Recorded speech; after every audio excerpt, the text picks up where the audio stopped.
This year, the federal government budgets over $12 billion for civilian cybersecurity-related activities alone. In the next 30 minutes, you will get a good idea of cybersecurity legislation and cybersecurity attack trends from a leading authority in the field. Hit the music, Manny. Welcome to the Federal Tech Podcast, where industry leaders share insights on innovation with a focus on reducing cost and improving security for federal technology. If you like the Federal Tech Podcast, please support us by giving us a rating and review on Apple Podcast. Welcome to the Federal Tech Podcast. My name is John Gilroy, and I will be your moderator. Our guest today is Michael Mestrovich, Chief Information Security Officer at a company called Rubrik. Now, everyone knows Rubrik, R-U-B-R-I-K, and I brought Michael into the studio today, the virtual studio, talk about maybe some observations. Rubrik's kind of been everywhere, done everything, seen all kinds of different attacks, the federal government, and Michael's got a particularly detailed, long history with understanding attacks in the federal government, and I think he'd be a perfect person to sit in a catbird seat and give overview of general trends in legislation and general trends in cybersecurity attacks. So, Michael, we're going to jump right in here. You can go to his LinkedIn profile and get dazzled. I mean, been everywhere. He's almost like Forrest Gump. Been here, been there, State Department, different federal agencies, and really good background. So from your perspective, Michael, decades of experience in this area. So let's look at, this legislation. I think the big dog in legislation was 14028, and they talked about different aspects of cybersecurity. So what do you think's happened since May of 2021 when that was released, and what things have happened in the last year and a half since then? Well, thanks, John, for having me. This is a great honor and a pleasure to get to talk about this subject. This is a subject that I've been close to for many, many years, as you alluded to, and really seen this situation evolve. Look, I really am enthusiastic about the national cyber strategy that the president's released this past spring. There's a lot in there, but I think one of the things that is really relevant, kind of to your question, is there's now a recognition across the federal government space, right, that cyber actors are a threat to our national security. And kind of the cyber strategy, spells out that the United States is going to take proactive measures to go disrupt and dismantle threat actors before they actually impact the United States. There's additional language in there about how we defend critical infrastructure. Interestingly enough, the Washington Post Live had a session today. I was listening to Brandon Wales, the executive director for CISA, talk about finding the Chinese implanting malware in critical infrastructure that they could go ahead and activate in a time of crisis. And so there's a real realization across federal and state and local levels that cyber incursions into our civil services and our critical infrastructure is a threat to national security. It's a threat to our way of life. And I think that they've really woken up and they've taken a lot of proactive measures to go combat this particular cyber activity before it actually can manifest itself by taking down critical infrastructure or suspending water supplies or attacks against hospitals, and the list goes on and on. I have a friend named Pete Saronis, and he worked over at DOE. And, I have this little old-fashioned thing where critical infrastructure is the power and the water. But I think ever since COVID, more and more people are pointing to data centers and go, Michael, this may be critical infrastructure here. So what do you think? When you stretch it into data centers too? I think it's almost inclusive, isn't it? Yeah, it's everything about our way of life. I mean, I've noted this in some past conversations. Like the federal workforce is 2 million people today, and it was 2 million people in 1966.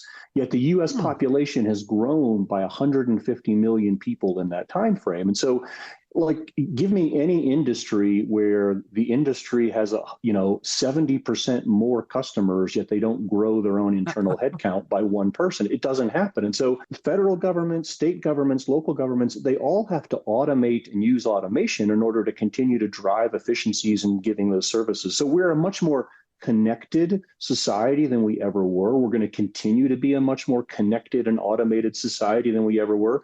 And the problem, obviously, is as we become more digitized, obviously the opportunity for errors in the software and the hardware that those systems run on. But those manifest themselves, and cyber actors can take advantage of that. There is a company called CyberArk, and they did a little study, talked about cybersecurity, and they have little nuggets of fun facts that are just, I think, maybe T-shirt material or something here.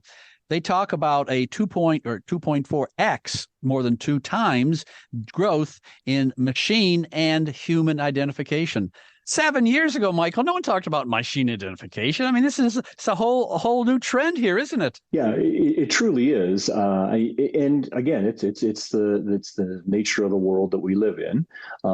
You've seen a lot of reports that talk about the advents of AI and what AI has been able to do and will continue to be able to do with facial recognition. I mean, there's a lot of positive benefits, right? I mean, one of the benefits obviously is that by identifying you as who you say you are, you have access to your phone, your computing devices. It's a means of authenticating you, so to readily authenticate you to the things that are yours, your bank, so on and so forth. So there's a legitimate, realistic capability that this can provide. But obviously, as with any technology in the hands of bad actors, it can be manipulated to do bad things as well. From Ohio, and when they had the incident on the railroad in Ohio over the summer, I was kind of interested that there were sensors all through these railroad checks. Interesting. Yesterday, I did an interview with something called a Space ISAC. We talked about satellite security, and guess what? There's sensors up there too. And so this brings into the whole topic of IoT.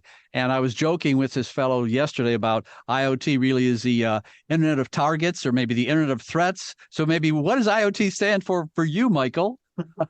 I mean, clearly, Internet of Things. We've had this conversation since we started to get smart devices. Arguably 10 years ago. And I think the crux of the problem in the IoT space, in many instances, is it's a deploy and forget type of implementation. Like these are devices that have very low margins. They have to operate for a very, very long time, and with limited power constraints. And so because of just the form factor of where they operate and how long they're expected to operate, like you almost deploy them, and in theory, in some instances, you just kind of forget that they're there. And so the point is, whatever vulnerabilities those things had at the time of being deployed, they're going to carry them with them. Going forward, we have struggled just with the information technology that we've had today, like computers and routers and switches. We've struggled in large enterprises to keep those things up to date and patched. You throw many billions of IoT devices into the mix, and you can see that the problem set only gets significantly larger. And the problem obviously is that in many instances, these IoT devices are controlling our critical infrastructure, pumps and valves to supply water and fuel. They may be running electrical circuits and electrical switches. They could be running portions of our road infrastructure, our railroads that you already mentioned. So they're operating arguably in critical places, yet oftentimes we don't have an effective way to manage them and keep them update with software patches as the need presents itself. And the numbers are just incredible. The recent statistics say that there's going to be 30.9 billion with a B IoT devices by 2025. That's down the road here, Michael. It's coming up. I mean, billions, and all these devices seem to be, let's say, hastily installed and maybe not maintained, and that just is all kinds of attack vectors, I would think. Yeah, it does, and so as a cybersecurity professional, and there's lots of different architectures here, but there's a lot of implementations where we need to separate the operational environment of any organization that's utilizing those IoT devices, especially like in manufacturing or process production, separate that from the more business operations side of the house, so that a cyber incursion in one can't get to the other, or you can't utilize, maybe the business operations sides to go ahead and break into the IoT side. So a lot of different security designs go into those types of things. But yeah, I mean, certainly the proliferation of IoT devices, provides another threat vector for bad cyber actors. I think our friends in the Pentagon may have coined a phrase that's getting generally adapted. It's called attack surface. Okay, so the attack surface has to be reduced, and this is one of the big principles. I think if you look at trends, I think one trend is, well, let's get some visibility into our network, and then probably reduce this attack surface. And it seems to go hand in hand with just the trends I see with this rapid expansion in the cloud, rapid information coming in. It's overwhelming, I think, for many people. It is, although I think one of the interesting trends that we've started to see over the past year or two is this concept of ransomware as a service, which is really spawned by what I'll say are these groups that are called access brokers.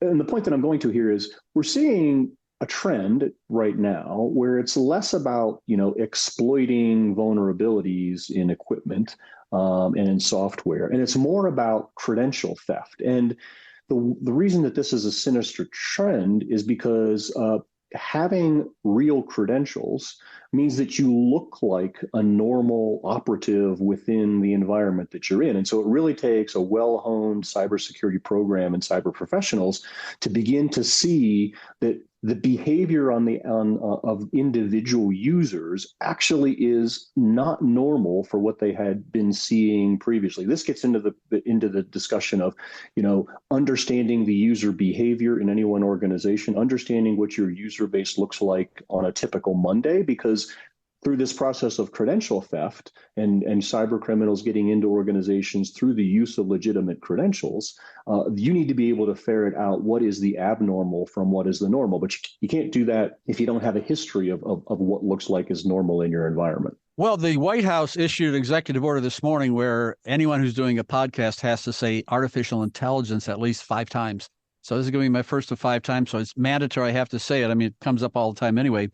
I mentioned the CyberArk study earlier, and this is a hard one to believe. According to this study, 92% of the people they interviewed said there is going to be a negative impact on managing system with artificial intelligence. And on the other hand, you can use artificial intelligence for automation, but the malevolent actors can use it for attack as well. So this is it's really philosophy one. Back when you were at Notre Dame, philosophy 101 class, Michael. So two-edged sword, or is good or bad? So what about artificial intelligence? John, I always revert back to it is a tool. It is a technology. It is neither inherently bad nor is it inherently good. It all comes down to the people that end up implementing the tool or the technology to determine what courses it will follow. Now, we've already said AI could be used for negative activities as well as positive activities. I can tell you from a business perspective, within businesses are looking to utilize AI because they believe, in the capabilities of the tool to enhance productivity, potentially reduce human error, sift through mountains of data that humans just don't have the time and the capacity to do. In the end, it's a tool that used, by the forces of good can free up human capital to do the things that humans do really, really well, and allow, kind of the AI engines to do the things that they do to help augment that human workforce, which is good. Obviously, in the hands of bad actors, the same things that we're seeing from cyber criminals today could certainly be enhanced. They could do, enhanced phishing campaigns through the use of AI. We've already talked, we've seen deep fakes where we could get more realistic deep fakes through the use of AI. And we could create more malware through the use of AI. And so these are all the negative aspects that could be utilized. On the flip side, AI employed in the cyber defensive operations space could help us, as I mentioned earlier, look for signs of abnormalities in user behavior. So users' access to data, what's normal, what's not normal. AI could certainly help in that, and so it could certainly help ferret out some of cyber actors or nefarious insiders as well. So again, it's a tool, it's technology, could be used for both good and bad. I think the downside is oftentimes the criminals have less, organizational restraints, and so they're able to utilize these tools before many of the organizations, the businesses that would be attacked, have the opportunity to figure out how to use them themselves. I went to your LinkedIn profile. I noticed that you're deep, thorough understanding of Cisco, and you're kind of like an auto mechanic who's now running the company. I mean, so you go down and talk to people about minute details and everything else. And this brings up the topic of sharing information. And 14028 says that you should share cybersecurity. Now, someone like you, 20, 25 years in the trenches and seen things now, how willing are you going to be to share that information? It took you all those years to understand and even understand what the attack was coming from. I mean, is this just pie in the sky? It's like eat vegetables and go to bed early and call your mom or something. So what about information sharing? I mean, does that make you like not sleep at night, or where's that fit in this whole concept? John, I think I'm a little bit biased in this regard, having spent a lot of time in the intelligence community, and the intelligence community certainly struggles with this concept of information sharing. Like what's the right amount of information and with whom do we need to share that? Because realistically, at the end of the day, information that isn't shared, if you don't have an opportunity for people to look at it and use it, it's worthless. It doesn't help anybody if it just sits on a shelf. So there's a noble intent to share information, to make better use of it, to help organizations shore up their own defenses. I mean, so there's a lot of positive attributes of it. The question always gets down to what is the right amount of detail to share, because you certainly don't want to tip your hand to the bad actors. And so I don't have a short or easy answer for this one. I think this is going to evolve over time. I think, again, the intent is noble. I, as a CISO for a company, I would love to get information from other companies, other CISOs, right, as to what they're seeing. Because I think collectively, from a cyber defense perspective, if we're all able to collaborate better and see what others of us are seeing, we raise the defense for all of us. And so that's positive. I don't think that I necessarily need to know all the details of any one organization's cybersecurity program. I think that's where you get into, I think every organization wants to protect the details there, because you don't want those details to get out for the bad actors to consume.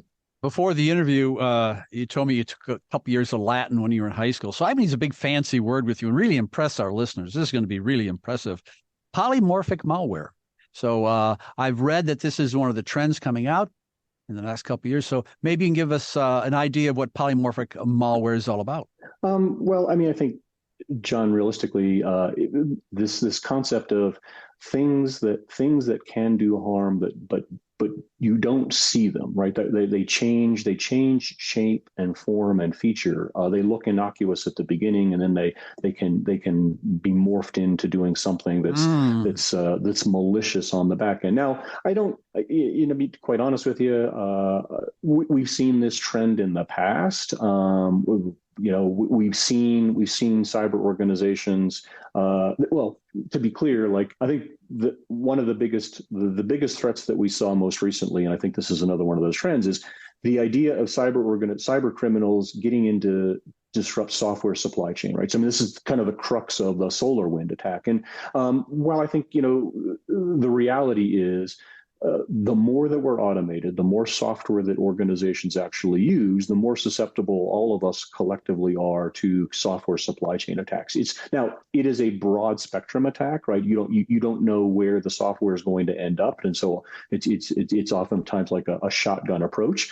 But that's another one of the critical trends that I think is evident in the society that we have today. Which, again, I commend the administration for their cyber policy, because, again, going back to shoring up software supply chain by targeting organizations, using the levers of regulation and market economies to help organizations better secure their own software development, which then helps secure the software supply chain for the rest of us. I did some research, and I went to a company called Global Data this morning, and Global Data reports that ransomware will hit $8.9 billion here in 2024. Boom. And we see it happening with smaller companies. We see it happening in hospitals, and I think it's happened to the federal government, although no one's talking about it. So here we go, Michael, put your feet to the fire here. What about ransomware in the federal government? Hints, intimations, allegations, or has it actually happened? Well, I mean, I think the case that was published on this, right, was ransomware against this was a past summer of the U.S. Marshal Service, right? I mean, that was probably one that was published. To be honest with you, John, from my experience in the federal space, federal agencies aren't necessarily the targets of ransomware. They are the targets of, obviously, foreign intelligence services who want to get in, and they want to be unknown, and they want to persist for a long period of time in order to siphon off information. That could be about public policy. That could be about us as citizens, what we're doing, where we're spending our dollars. So from a federal perspective, I think less susceptible potentially to ransomware, just because the threat actors want to dwell in those agencies for a longer period of time. Now, I think that changes dramatically when you get to the state and local level. We've seen countless examples of school districts and municipalities hit with ransomware events. City of Dallas was hit with a ransomware event over the course of this summer. Los Angeles School District was hit with a ransomware event as well. You mentioned hospitals. It's kind of all over the place. In those instances, I think twofold. Number one, cyber criminals know that oftentimes in our municipalities and our localities, they don't have the budgets to support a strong cyber defense. They just don't have the staff. They're kind of overworked, and so they're targets of opportunity. So they can go in, they can effect a ransomware attack, they can reasonably expect oftentimes to get paid, and then they move on to the next thing. So it's potentially a quick way to get some money for them. The second thing, and I think this is the more insidious piece, is all of those ransomware attacks on all the civil services that we consume as citizens, they start to degrade our trust in the reliance of those systems. And so the follow-on effect is it begins to seed in us as citizens, right? A lack of trust in these institutions to be able to provide us those services. And that's certainly destabilizing. And that's something that we need to guard against as well. This is certainly no commercial for Rubrik, but Rubrik is getting very well known in state and local organizations. And Rubrik has been responsible for, because they have immutable backup, is recovering data for many state and local organizations, and it's getting kind of like an underground. They all talk to each other. They go to conferences, and how'd you get out of this? And Rubrik is getting this little following. It's almost like a cult following because they realized that they didn't have much money, but one little tool, all of a sudden, it provides them with an immutable backup, and it's a very nice solution, I think. And a lot of these organizations that believe some cities have huge budgets. People don't even realize. And we talk about now hospitals, I don't see it, but state and local is really it seems like almost a niche for Rubrik these days, isn't it? It's been and I'll use the word partnership because I truly believe it's been a great partnership between us and a lot of municipalities. Right. We certainly value the partnership and the communication. And you're right, and we've seen this conversation shift to this concept of cyber resilience. That is, it's almost inevitable that I'm going to get hit with a cyber attack. Some person is going to click on a link. Someone's going to forget to patch their device. So it's really inevitable. The question becomes one of, and the military has used this term for decades, like, how do I fight through that attack? And so we talk about resilience. What's the ability of an organization to continue to maintain operations while they're working themselves through a cyber attack? And I think Rubrik has brought to the table a lot of good solutions that give organizations the ability to do that. I mean, the saving grace for many cyber professionals is knowing that I've got a good copy of my data and the virtual machines that use that data. And if I know that that's good, that's kind of my ace in the hole. Now my problem set is arguably different. I still need to find the bad actors and evict them, but knowing that I can restore my operations, that's a huge relief to a lot of organizations. Because a lot of people should realize that just because they pay the ransom doesn't mean they're not going to get hit again. And just because they restore their backups doesn't mean there's going to be malicious code deep in the backups. And so it's a difficult situation. I think the solution from Rubrik is helped out. And it's kind of like not many people talk about it because who wants to brag about, they were attacked, but it's getting well known in certain communities and they all meet and talk with each other and they share solutions to this. Well, this is really good. I really appreciate you taking your time because you've got this really great background. You can really talk from a person of authority about cybersecurity attacks and trends in legislations. You have been listening to the Federal Tech Podcast with John Gilroy. I'd like to thank my guest, Michael Mestrovich, Chief Information Security Officer at Rubrik. Thank you, John. Thanks for listening to the Federal Tech Podcast. If you like the Federal Tech Podcast, please support us by giving us a rating and review on Apple Podcasts.